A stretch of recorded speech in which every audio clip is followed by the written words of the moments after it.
Hey there. Welcome to the Pine Island Experience podcast. I'm Joanna Anderson with my husband, Trygve. Each of our episodes will be conversations with fellow Pine Islanders. The goal of our podcast is to share with you our experiences, what we have found to be fun, and what makes the Pine Island experience so unique.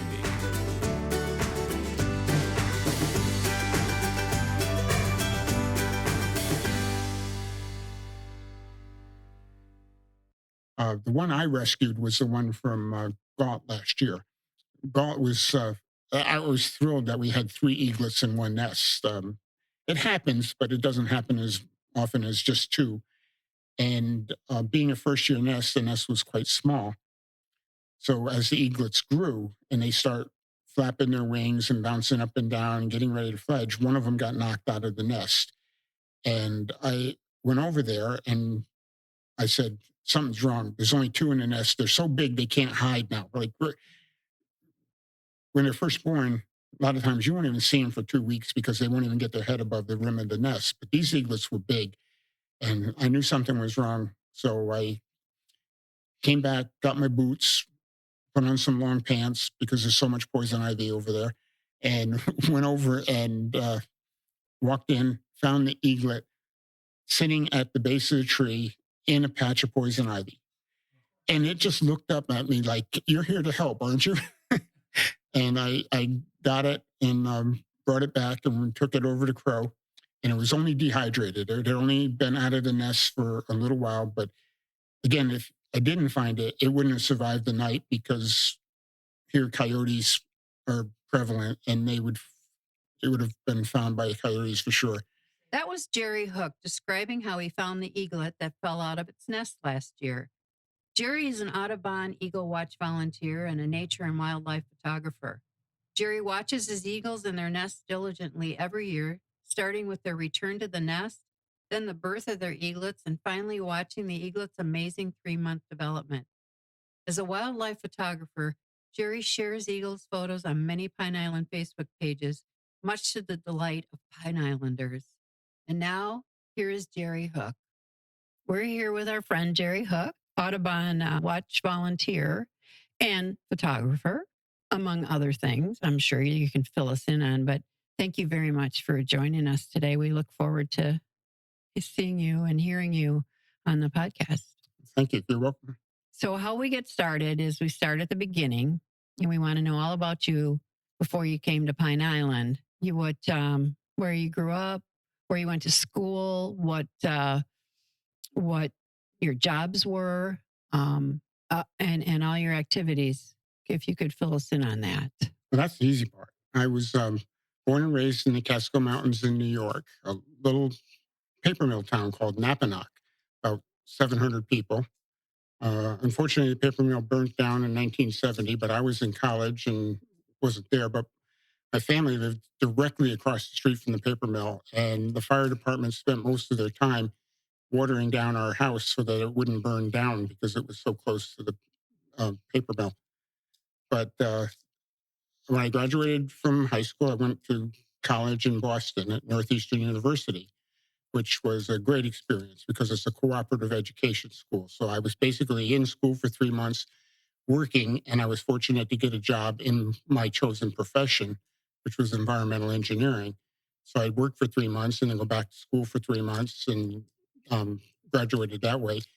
And then immediately went on to graduate school at the University of North Carolina, someplace I've always wanted to go. There was a particular professor down there that I really wanted to have. I got him to be my thesis advisor, and it was a great experience. I did my master's degree in 1 year, and they told me that nobody does it in less than a year and a half. We prefer you to be there 2 years. I said, no, I'm going to be done in 1 year, and I did. I finished it in 1 year and went on. And then I was very fortunate that I got a position at the company that I wanted to work for. The company was called Stearns and Wheeler.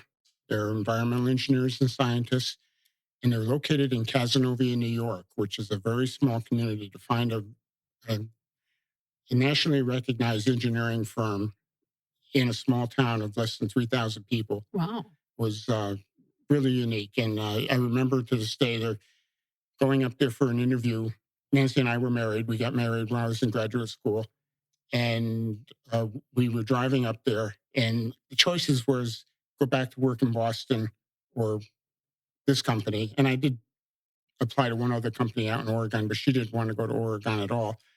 And as we drove in, we drove up over the hills. We came out and we saw Cazenovia Lake and a white church steeple. She just said, "I want to live here."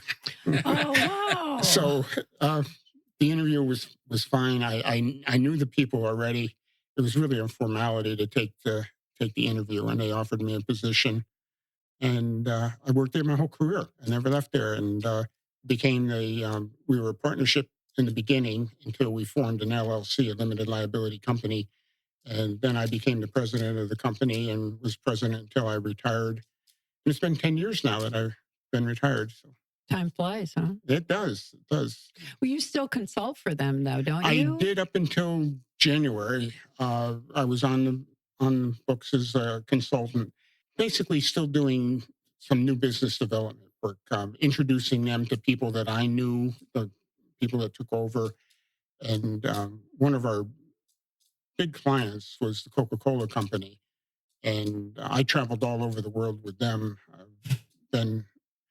I've been to 47 different countries, and most of them have been with them. He talked about photography. Mm-hmm. I always took my cameras with me. So when we got to countries like Rwanda, I'd have my cameras. And I said, "I'm here. I'm staying for a couple of days," and getting around the countryside and doing some photography. So I was fortunate to be able to go to a lot of countries that people don't. They're not on your tourist list. Like places like Nigeria and Rwanda and Cameroon and Uganda and Angola, places like that, because we were basically doing work for developing countries. And Coca-Cola was a very big proponent of providing safe drinking water in these areas. Now, true, they also were bottling, and they were bottling Coca-Cola and selling Coca-Cola, but they gave back a lot to the community. I never felt bad about working with Coca-Cola, and especially the person that we work with directly.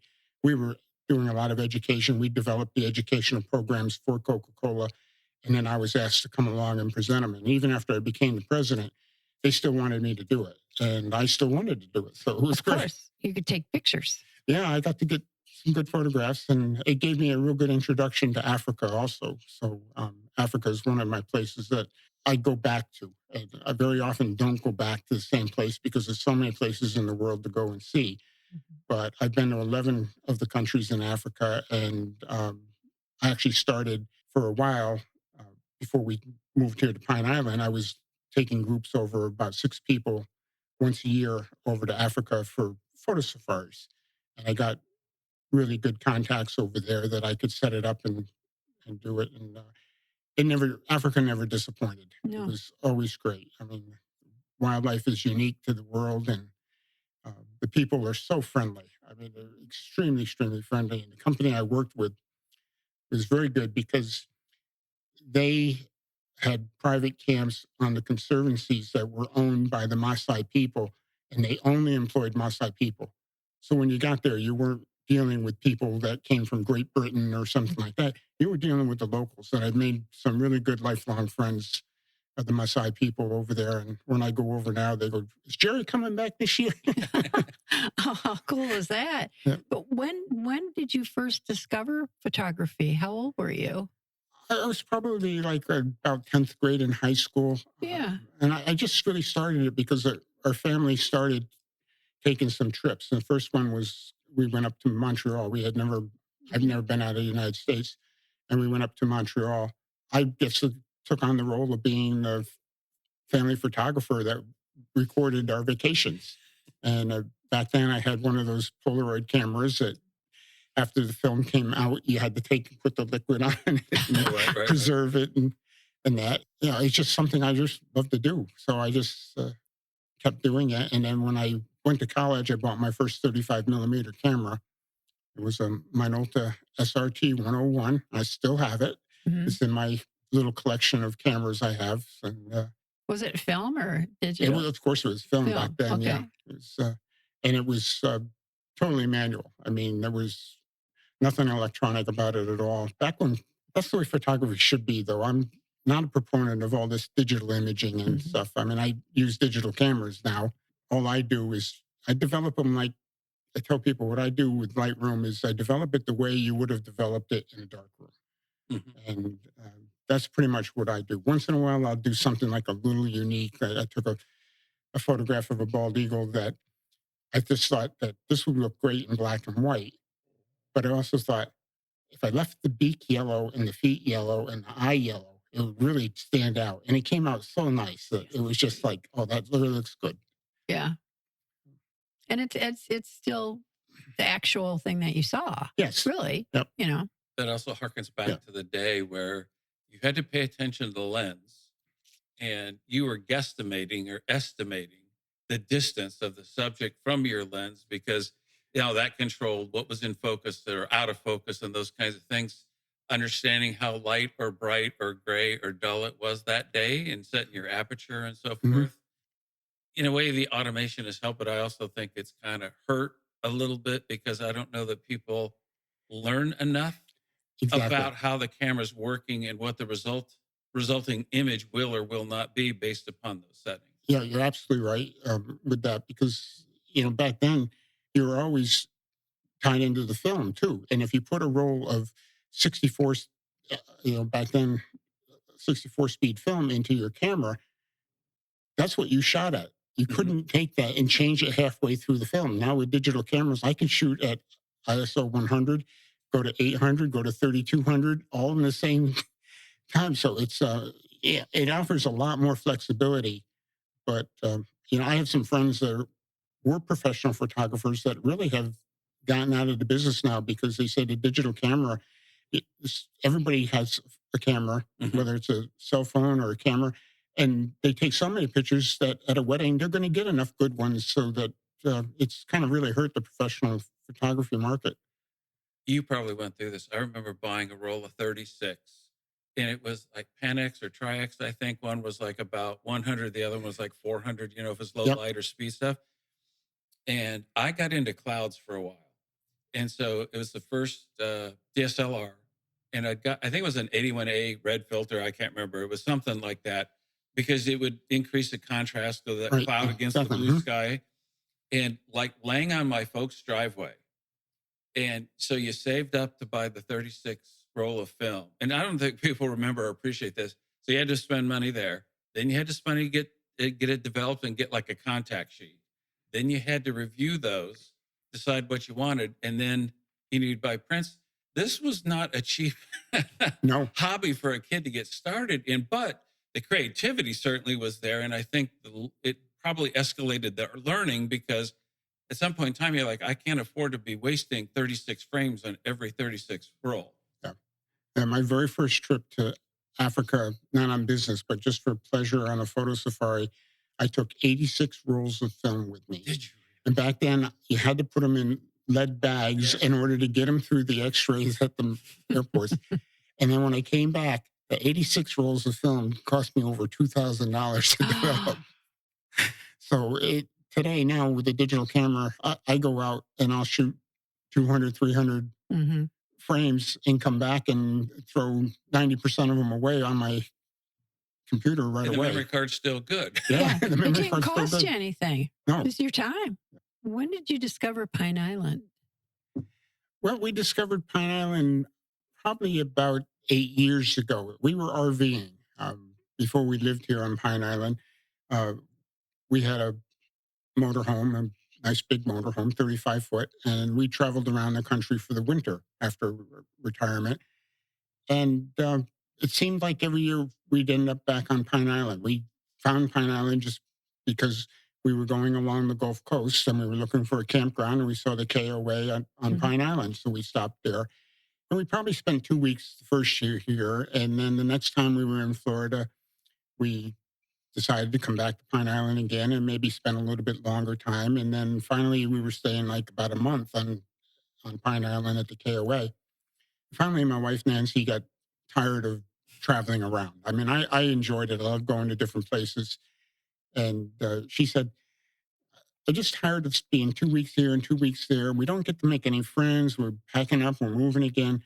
So we decided that, well, if we're going to stay in one location, we're not going to live in the motorhome. We're going to look for a house. So she said, well, I'd like to go back to Pine Island because we did develop a lot of friends here on Pine Island, and she used to sing at the KOA. They had the Mhm. Sunday night sing along, and she used to go down there and she would sing songs, and she made a lot of friends through that with her music. So we just decided to look on Pine Island and found the house just down the road here from you Hmm. guys, and uh, that was 4 years ago. This is our fourth year now on Pine Island. Been through one hurricane in 4 years, No more. You no won't be more. through anymore. No. So that's our, and we liked it because we did look a few other areas, but this was the only area that was more country. It was more rural. It's not a big tourist based island. I mean, the fact that you can go a half mile up the road and there's cattle and there's horses and there's Mhm. palm trees nurseries and mangoes growing all Right. over the place and that. So it was what we were looking for. Well, not to forget the wildlife for you and your photography. I I mean, knew a little bit about the Eagles before buying it, but mhm. once we moved here, that's when I joined Audubon's Eagle Watch program, and I just it really gives me a lot of incentive every day to go out and Right. check on the Eagles. I don't need to check on them as often as I do, but I like to go out. This morning I was out Sure. checking. I checked 3 nests this morning. And this time of year is pretty easy because now the eaglets are there and the Right. parents are flying in and out with fish. So it's always something exciting to watch. Well, when they first come back, you're out chasing them, on your bike. I mean, you're trying to find them, Yeah. and I know that you're returning in the same nest, and especially now after the hurricane. Now you found ours from Yes. before Ian. Yep. Um, what we call our eagles in the Mhm. neighborhood have relocated. They relocated last year, of course, after Ian. Every nest on the island was destroyed. Every eagle nest, every great horned owl nest, every osprey nest, everything blew down. A lot of them, the trees blew down also. Mm. So the eagles had to rebuild. Some of them rebuilt in the same trees where they were still standing. The ones over in the Galt Preserve, they were fortunate; their tree is still standing. The tree is dead now; it used to be Oh, alive, but they rebuilt in the same tree. Our eagles relocated. As the eagle flies, it's probably only a mile from here, but right. by car to get over there and then to hike in, it's probably closer to 2 miles from here. But even this morning, one of the eagles came back and was in the big dead tree down the road Oh, where they seem to always come back and visit. I've seen that with the other nests where eagles had to relocate. And one of the way of finding them is they come back to the area, and then I watch to see what direction they fly mhm. off in. You can usually tell after you get to know them. You can tell whether they're flying back to the nest or they're flying to look and search for fish or food or something. And that's how I found these. And unfortunately, last year our eagles got attacked by a great horned owl. Great horned owls are ferocious, and they attacked the nest and knocked one of the eaglets out of the nest, grabbed the other one. The other second one we never found, but the first one was recovered and taken over to Crow, the Mhm. Center for Rehabilitation of Wildlife in Sanibel Island, and it was nursed back to health and relocated. So it did survive. Well, it's a good thing you were watching them because didn't you called Crow too? I think, didn't you? Well, that one I didn't. That one, Okay. another eagle watcher happened to be there and witnessed the great horned owl attack and realized that the one got fallen out of the nest. The one I rescued was the one from Galt last year. Okay. Galt was.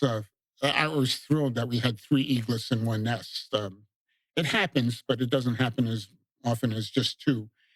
And being a first year nest, the nest was quite small. So as the eaglets grew and they start flapping their wings and bouncing up and down and getting ready to fledge, one of them got knocked out of the nest. And I went over there and I said, something's wrong. There's only two in the nest. They're so big they can't hide now. Like Mhm.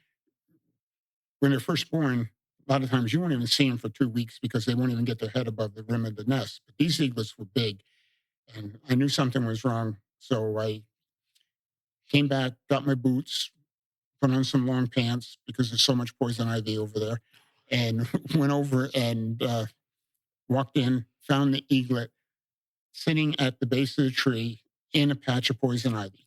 Of course. And it just looked up at me like, "You're here to help, aren't you?" And I got it and brought it back and we took it over to Crow. And it was only dehydrated. It had only been out of the nest for a little while. But again, if I didn't find it, it wouldn't have survived the night because here coyotes are prevalent and it would have been found by coyotes for sure. You saved its little And life. so it was rehydrated. And then we got Florida Fish and Wildlife involved. And I wanted to put it back in the same nest. Rightfully so, they said, no, the nest is too small. If we put it back there, it probably will get knocked out again. And who knows if somebody would discover it. So they actually relocated it up in North Tampa and they put it in a nest up there. Fortunately, eagles adopt young. They don't even question it. They come back and then all of a sudden there's another eaglet in the nest. They just feed it. So it's very common for them to relocate. And the interesting thing is this year, about 2 weeks ago, the director for the Florida Eagle Watch program sent me an email with a photograph and said, "Jerry, I thought you would like to see this. Your eaglet was spotted at the Circle B Bar Ranch in Lakeland, Florida. And what they do is whenever a bird is rescued, they band it. And the photograph was detailed enough that they could see the band and they knew it was my eaglet. So she sent me, she said, I wanted you to know your eaglet survived and is doing well. So I got to take a ride up to Circle B Bar Ranch to see if I can see my eaglet." Yeah. Yeah. Yeah. So that was a real nice ending to the story. That's very nice. Yeah. So when did you first learn about the Audubon Society, and then how did you get hooked up with them into the process of volunteering you do today? When it was actually before we bought the house, we were coming down here to look at homes and noticed someone with a camera, and then I see somebody with a camera that is a substantial camera. I stopped and talked, and it happened to be Michelle Murphy, and she was in the Florida Eagle Watch program, and she said, "Jerry, they need extra volunteers."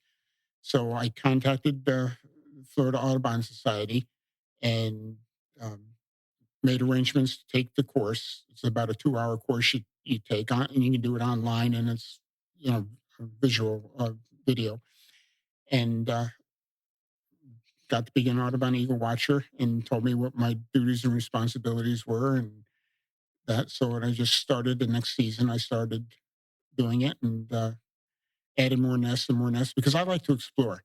I mean, I'll get up in the morning and Nancy said, "Where are you going?" And Nancy's my wife.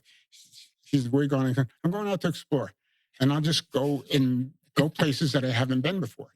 And on Pine Island, there's so many dirt roads that go way back in that you never know about. And I'm hoping one day to either see a bobcat on Pine Island or panther. I've heard that a panther has been spotted on Pine Island, but Florida panther. Florida panther. Wow. Okay. But that may or may not be true. I don't know that for a fact.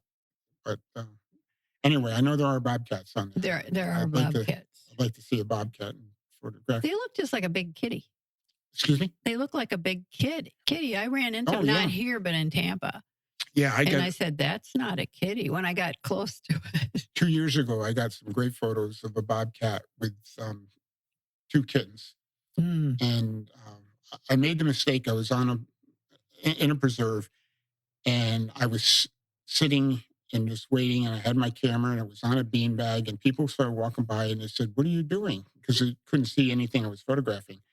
I said, "Well, there was a mother bobcat. She just went in there. I could hear her calling for her kittens." So I said, "I'm sitting here waiting." Well, by the time they came out, there was about 6 people.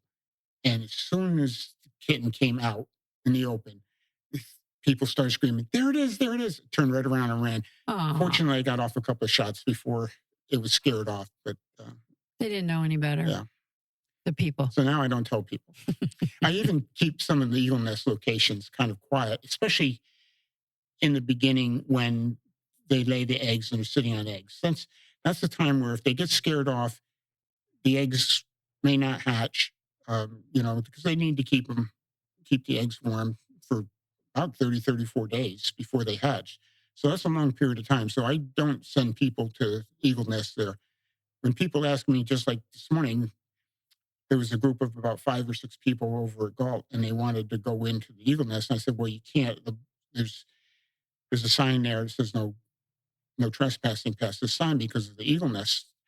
But I said, if you want to see them, I sent them down to the Civic Center because the eagle nest there is right there. The tree is in a trailer park. There's a trailer right underneath it. People are coming and going all the time. I said, just go down there, park at the Civic Center, face north, and you'll see the eagles. So they were really happy. And then after I left Galt, I went down there to see if they were there, and they were there and got to see the eagles. So they were Good. happy. How many eaglets are in there? There's one at the Civic Center. Just one? Yeah. Right now we have 11 in 8 nests Oh, on the island. okay. I had 11 nests last year that I monitored. The one over on Picnic Island is now ospreys are in it. So I don't know where the eagles have gone. Oh, There's another one at a park called Chapin Park way up in Bokeria. The tree fell down last year after they built a nest in it. They rebuilt in a tree that I could have pushed it over. It was so bad. And we had some high winds one night, about 40, 50 miles an hour, and the tree came down with 2 eaglets in it. I knew something was going to happen to that nest. So I went up the very next morning and it was down. I looked around for the eaglets and I found the remains of the eaglets. So Oh. again, a coyote or a bobcat got them. no.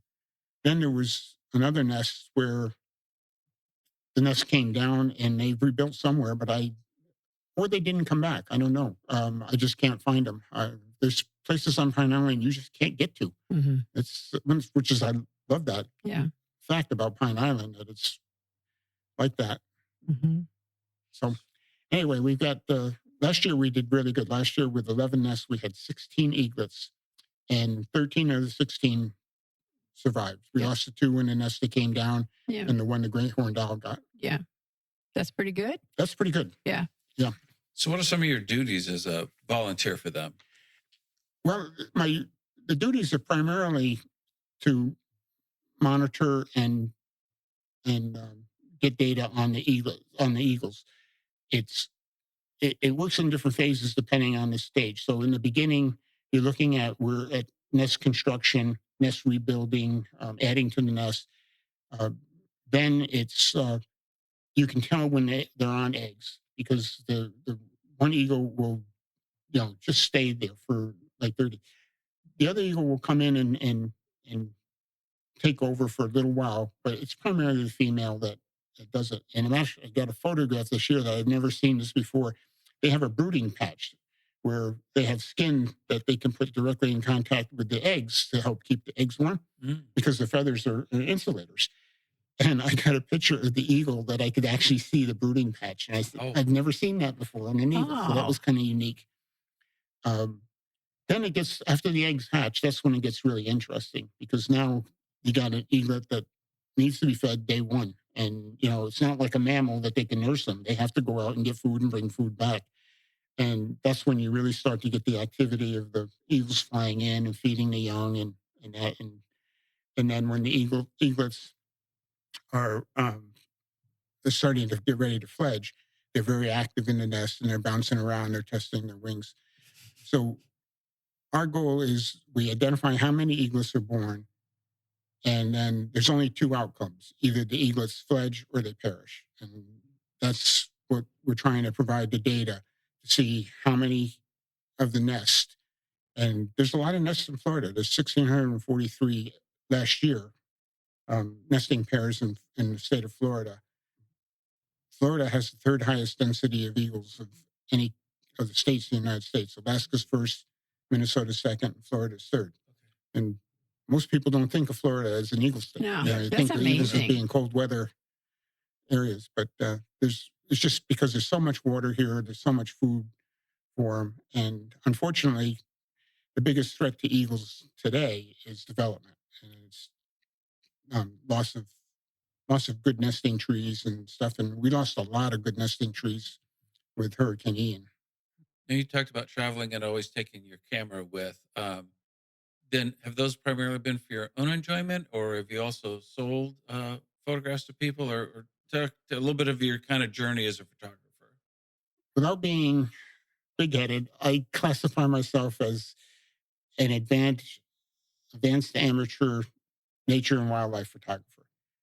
I do have a website, but now that social media is so big and popular, I really haven't updated it in Mhm. well over a year. Now I post my photos on Facebook. I belong to probably a dozen different Facebook groups. So a lot of them are photography based Facebook groups, but some of them are here. The Pine Island Photo Club. I'm a member of the Pine Island Photo Club.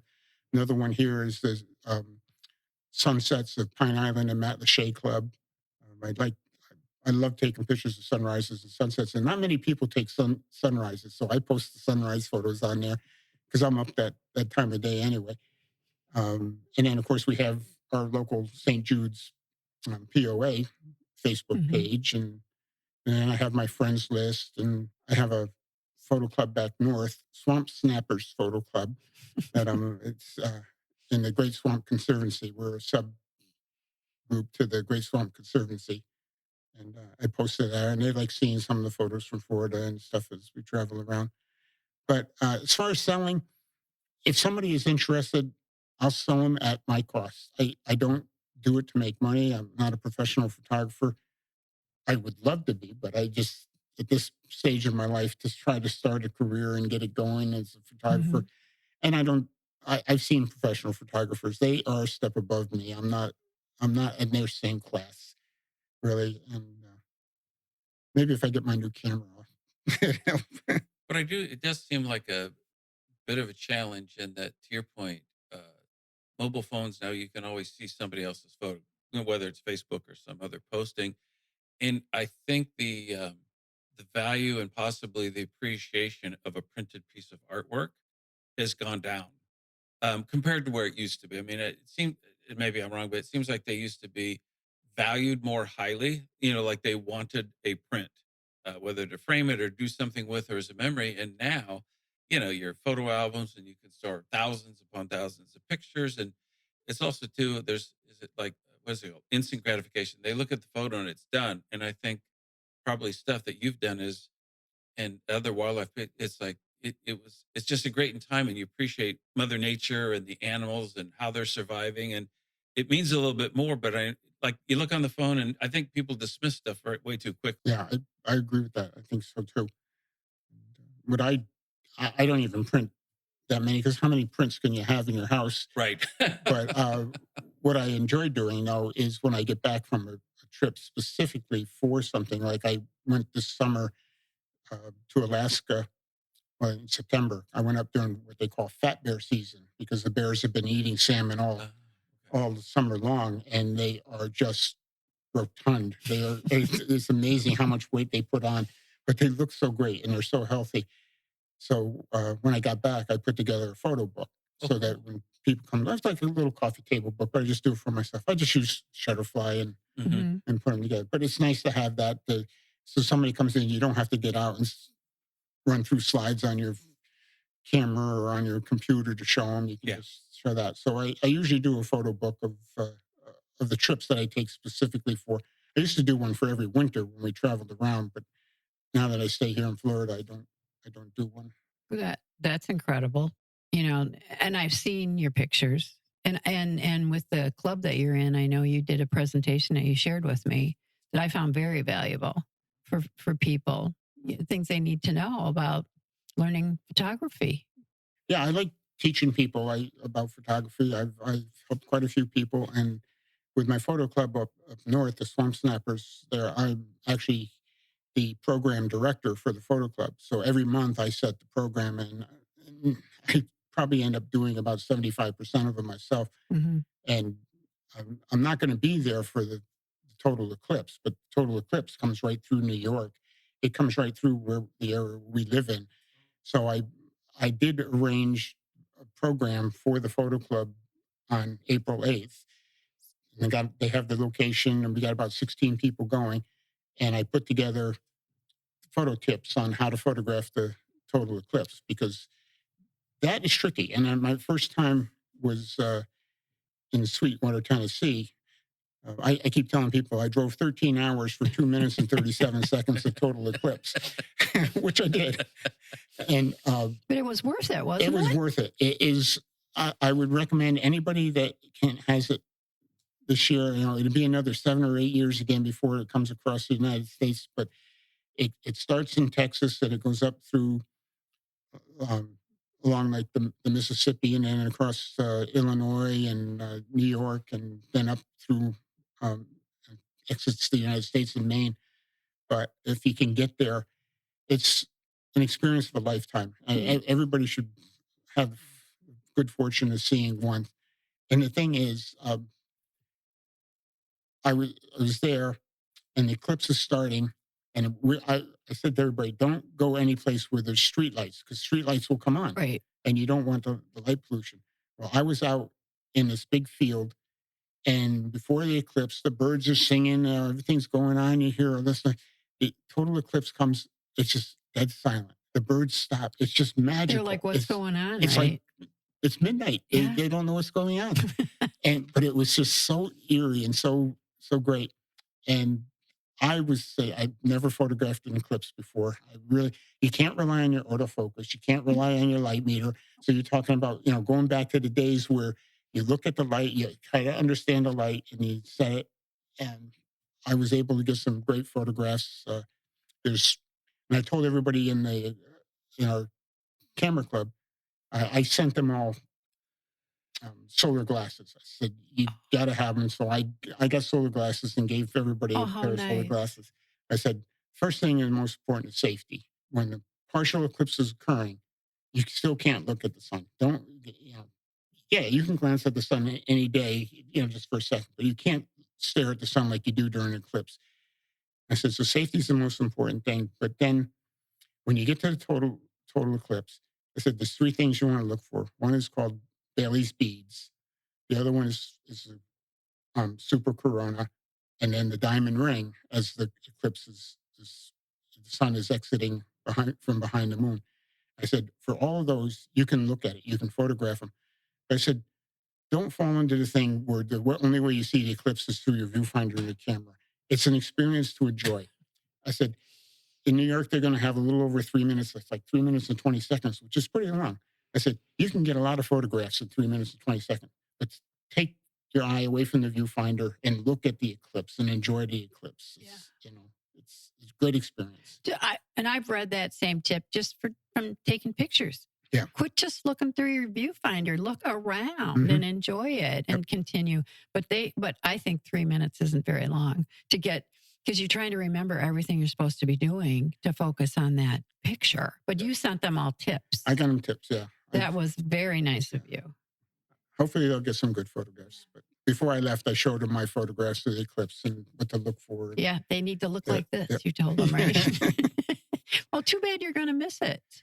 Well, I've been thinking about flying up, but if I hadn't ever seen one, I would definitely have done it. Yeah. I'd go up and stay up there for a week and then come back or something. But having done the one time, you're subject to the weather. April in New York is not necessarily a great time No. of weather. Of having, we still get the impacts of the weather coming off of Lake Ontario, and I'm hoping they get a great day. You don't want it to be a cloudy night either, do you? No, it can't be cloudy. No, then It's it's got to be clear. I mean, Yeah. I was fortunate.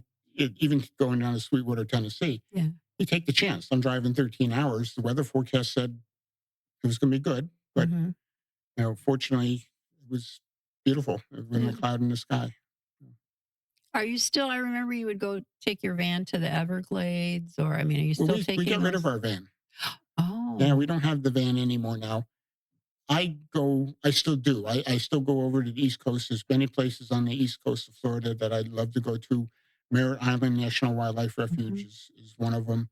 Orlando Wetlands is another one that I go to.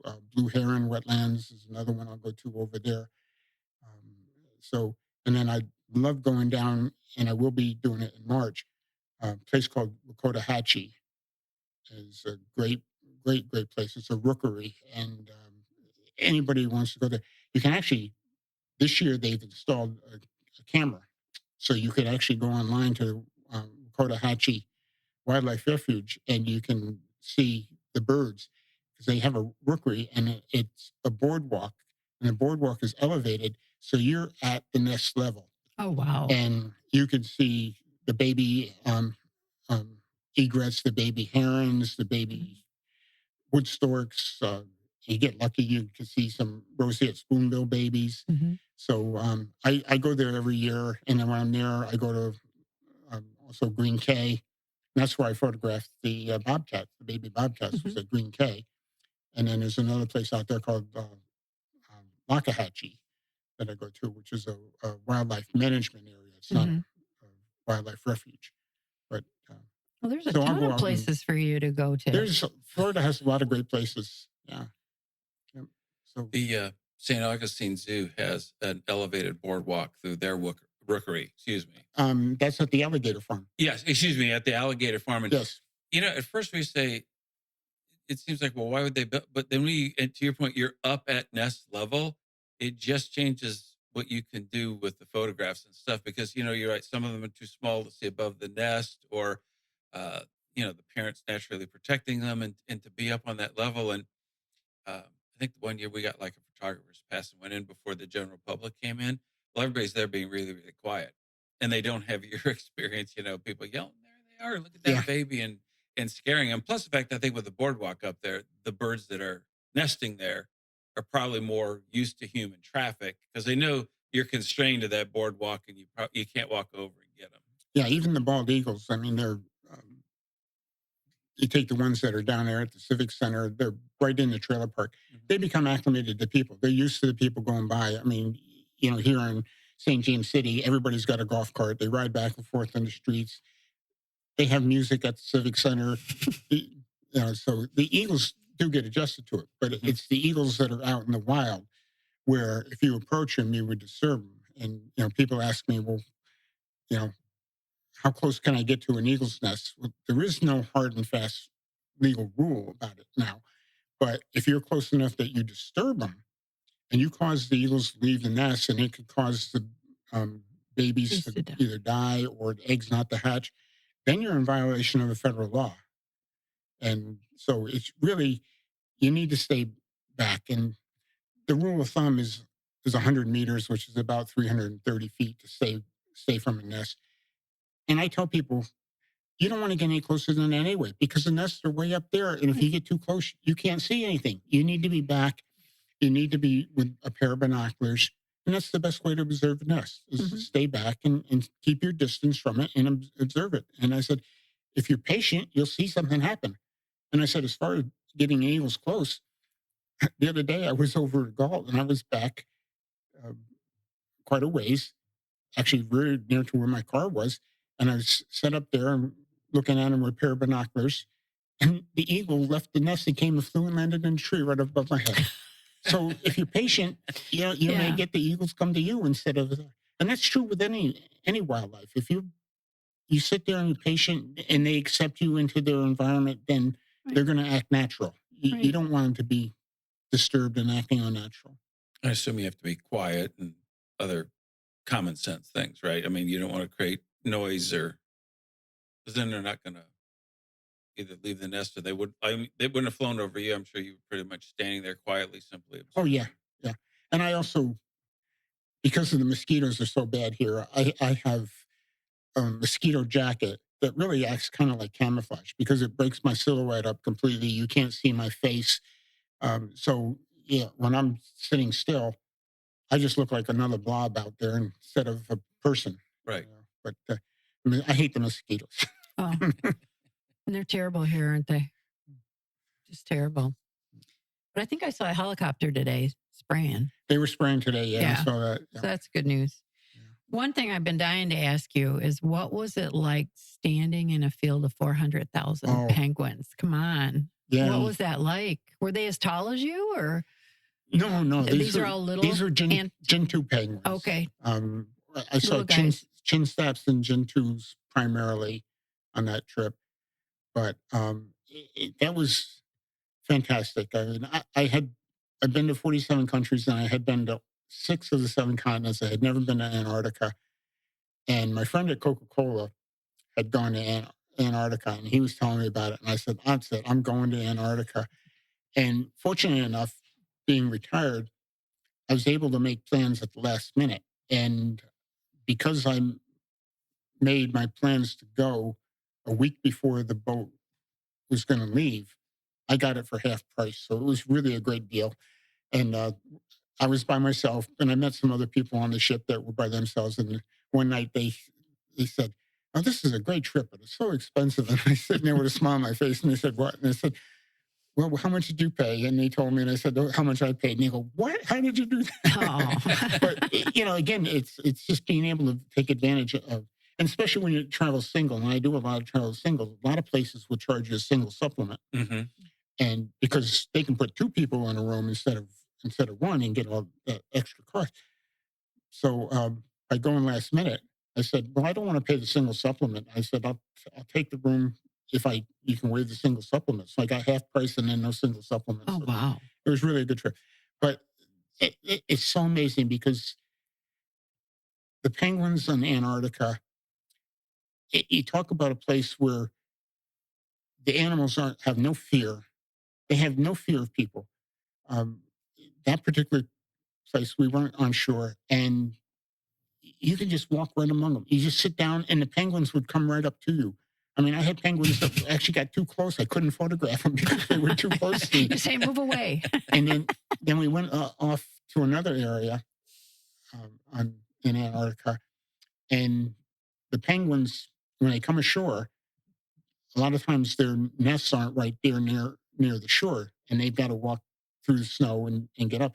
And they create these pathways, and they call them penguin highways. And you just go and you sit down right on the edge of the penguin highway, and the penguins just will walk right by you. And they're so neat to photograph, and it's just a thrill. And I tell people, again, I said I like to take pictures of sunrises and sunsets. In Antarctica, I took a picture of the sunset. 20 minutes later, I took a picture of the sunrise. It was just like the sun. Back to back. It didn't get dark. The sun went down below the horizon. It came right back up. So I had the sunrise and sunset within half an hour of each other. It was just, well, that's a great experience. It's That's incredible. that's a fantastic trip. I've been fortunate. I've been to a few places that have been really good. I've been to Antarctica. I've also been up in the Arctic. I've been to Longyearbyen, and that was a really great trip because over the years I've made friends with a number of photographers that are professional photographers, and they had chartered an icebreaker to go out of Longyearbyen, Spitsbergen, to photograph polar bears on the permanent ice pack. I got a call from one of the photographers. They said, "We have an opening. One of the people couldn't make it. Do you want to come?" And I said, "Well, I'm not a professional photographer." She said, "Don't worry. I've already vouched for you. You're welcome to join us if you want to join us." So I went. I had photographers from National Geographic, from the World Wildlife Fund, from Natural Habitat, a German photographer, professional photographer, an English professional photographer. And I thought, "Oh, this is just too much." They were so nice to me because I tried to stay out of their way. They people are making a living doing this. I'm there just for enjoyment. But they would say, "Jerry, come over here. It's a much better photo." I said, "I don't want to get in your way. No, come over here. Get right in front of me." Aw. And then when I got back, I had my photographs, and then I get a couple of photographic magazines. And they got this one magazine. I opened it, and I showed my wife this picture. And I said, "Look at this photo." She says, "That's your photo."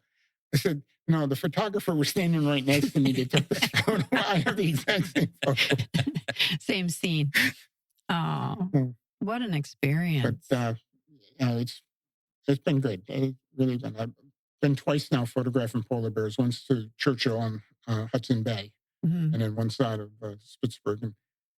That was really interesting because being on the icebreaker, that just standing on the bow of the boat, watching the boat go up on the ice shelf, and the weight of the ship breaking the ice. And when it does and it breaks the ice down, it creates a suction, and the water comes up and the fish come up. And it's an amazing experience. Hard to top those. Yeah, there's a couple places left I want to try to get to Yeah. that may be as good. I want to go to Iceland. Okay. Never been to Iceland, and I want to go to Galapagos Islands. Galapagos. And I got to do that soon because that's turning into too much of a tourist destination. Yeah. Yeah. So, Yeah. but We talked about doing that. Now, you mentioned injured animals a little bit earlier. Advice if you come across what's good protocol, best practice kind of thing should you come across an injured animal? well, I made a note, and the one thing I wrote down was the phone number for Crow.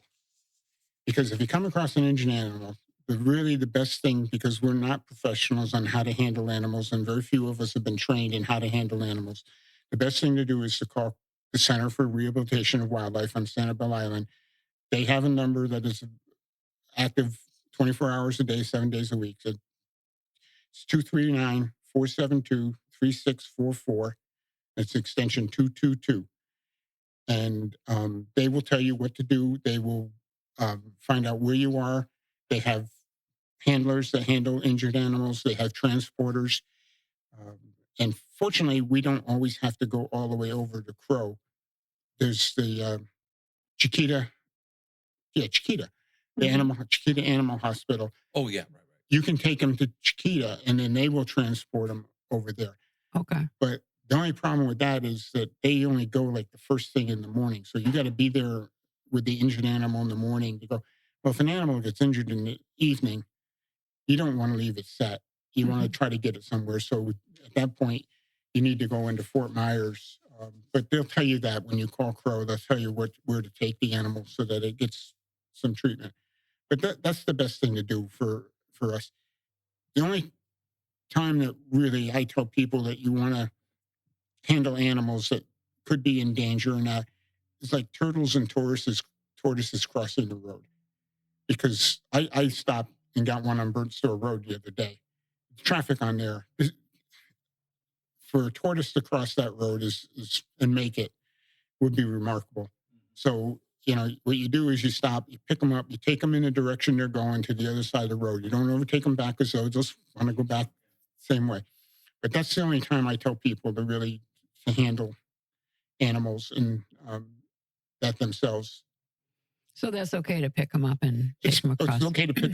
I tell them pick up a turtle, or if it's a snapping turtle, you got to be very careful. think twice about it. Even there, I don't grab the snapping turtles. I used to drive around with a shovel that I had, and I could pick them up on the shovel and take them across the road. But do you stop traffic? I put my four-way flashers on. Oh, good idea. But if I'm by myself, it's hard to stop traffic and also get the tortoise there. But usually somebody else will stop. Yeah, and, they see you. That's what happened on Burnt Store Road. Yeah. I stopped, and then a guy with a pickup truck pulled up and stopped and blocked the traffic so that we could get the gopher tortoise across the road. Where we lived in Tampa, we had all these sandhill cranes just walking around. I mean, it's like their neighborhood.